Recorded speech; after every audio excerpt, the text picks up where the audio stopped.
Setelah Yesus selesai dengan pengajarannya itu, berangkatlah ia dari Galilea dan tiba di daerah Yudea yang di seberang sungai Yordan. Orang banyak berbondong-bondong mengikuti dia, dan ia pun menyembuhkan mereka di sana. Maka datanglah orang-orang Farisi kepadanya untuk mencobai dia. Mereka bertanya, "Apakah diperbolehkan orang menceraikan istrinya dengan alasan apa saja?" Jawab Yesus, Tidakkah kamu baca bahwa Ia yang menciptakan manusia sejak semula menjadikan mereka laki-laki dan perempuan? Dan firman-Nya, sebab itu laki-laki akan meninggalkan ayah dan ibunya dan bersatu dengan istrinya, sehingga keduanya itu menjadi satu daging. Demikianlah mereka bukan lagi dua, melainkan satu. Karena itu, apa yang telah dipersatukan Allah tidak boleh diceraikan manusia.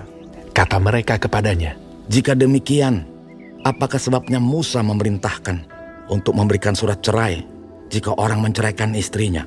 kata Yesus kepada mereka, Karena ketegaran hatimu, Musa mengizinkan kamu menceraikan istrimu. Tetapi sejak semula, tidaklah demikian. Tetapi aku berkata kepadamu, barang siapa menceraikan istrinya, kecuali karena zina, lalu kawin dengan perempuan lain, ia berbuat zina. Murid-murid itu berkata kepadanya, Jika demikian halnya hubungan antara suami dan istri, lebih baik jangan kawin. akan tetapi ia berkata kepada mereka, Tidak semua orang dapat mengerti perkataan itu. Hanya mereka yang dikaruniai saja. Ada orang yang tidak dapat kawin karena ia memang lahir demikian dari rahim ibunya. Dan ada orang yang dijadikan demikian oleh orang lain.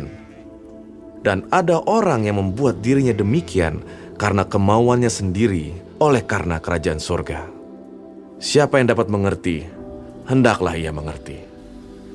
Lalu orang membawa anak-anak kecil kepada Yesus supaya ia meletakkan tangannya atas mereka dan mendoakan mereka.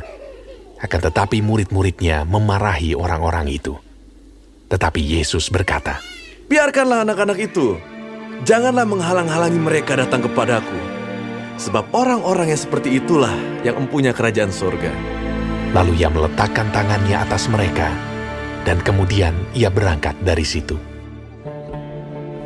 Ada seorang datang kepada Yesus dan berkata, Guru, perbuatan baik apakah yang harus kuperbuat untuk memperoleh hidup yang kekal?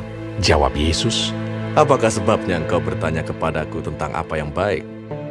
Hanya satu yang baik. Tetapi jikalau engkau ingin masuk ke dalam hidup, turutilah segala perintah Allah. kata orang itu kepadanya. Perintah yang mana?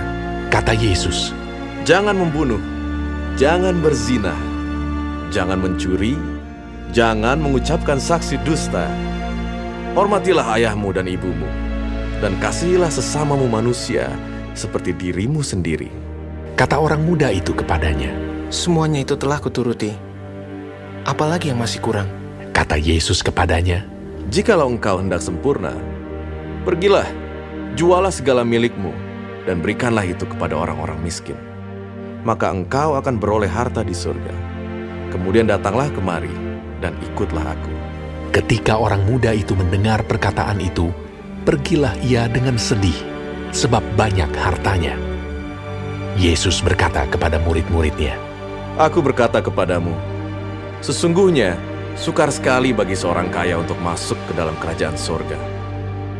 Sekali lagi aku berkata kepadamu, lebih mudah seekor unta masuk melalui lubang jarum daripada seorang kaya masuk ke dalam kerajaan Allah.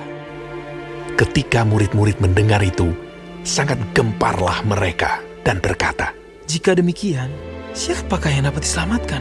Yesus memandang mereka dan berkata, Bagi manusia hal ini tidak mungkin, tetapi bagi Allah segala sesuatu mungkin. Lalu Petrus menjawab dan berkata kepada Yesus, Kami ini telah meninggalkan segala sesuatu dan mengikut Engkau. Jadi apakah yang akan kami peroleh?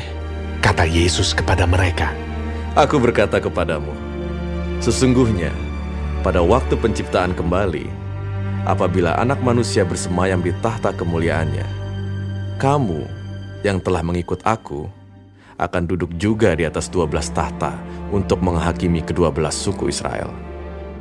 Dan setiap orang yang karena namaku meninggalkan rumahnya, saudaranya laki-laki atau saudaranya perempuan, bapak atau ibunya, anak-anak atau ladangnya, akan menerima kembali 100 kali lipat dan akan memperoleh hidup yang kekal. Tetapi banyak orang yang terdahulu akan menjadi yang terakhir, dan yang terakhir akan menjadi yang terdahulu.